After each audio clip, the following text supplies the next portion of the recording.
Di sebuah desa kecil terpencil, hiduplah seorang anak laki-laki bernama Andi.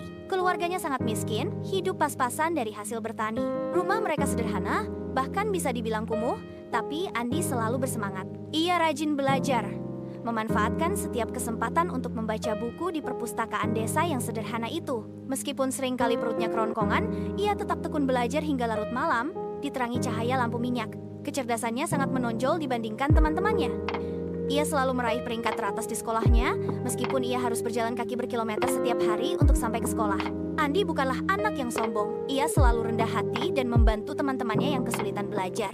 Ia juga aktif berpartisipasi dalam kegiatan-kegiatan sosial di desanya. Keramahan dan kepeduliannya membuat ia dihormati oleh warga desa. Saat ia lulus SMA dengan nilai terbaik, ia mendapat beasiswa untuk kuliah di kota besar. Di sana, ia membuktikan bahwa kemiskinan bukanlah penghalang untuk meraih kesuksesan. Ia lulus dengan gelar cum laude dan melanjutkan pendidikannya hingga meraih gelar doktor.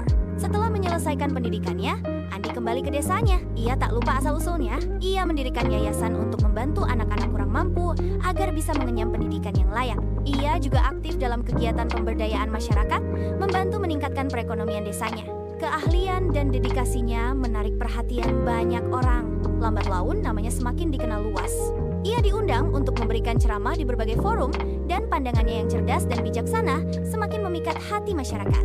Berkat kecerdasannya, integritasnya, dan pengabdiannya kepada masyarakat, Andi akhirnya mencalonkan diri sebagai presiden. Kampanyenya sederhana, fokus pada janji-janjinya untuk mensejahterakan rakyat dan membangun negeri. Ia bicara langsung dari hati, menyampaikan visi dan misinya dengan lugas dan jujur. Kejujuran dan kesederhanaannya berhasil mencuri hati banyak orang. Hasilnya pun mengejutkan, ia terpilih menjadi presiden. Sebagai presiden, Andi tetap rendah hati. Ia tidak lupa dari mana ia berasal. Ia selalu ingat janjinya untuk mensejahterakan rakyat. Ia mengutamakan pendidikan, kesehatan, dan kesejahteraan rakyat. Ia juga fokus pada pembangunan infrastruktur dan pemberdayaan ekonomi. Dengan kebijakan-kebijakannya yang bijaksana, Indonesia berkembang pesat di bawah kepemimpinannya. Andi, anak miskin yang pintar, telah membuktikan bahwa mimpi bisa menjadi kenyataan asalkan kita mau berusaha keras dan pantang menyerah.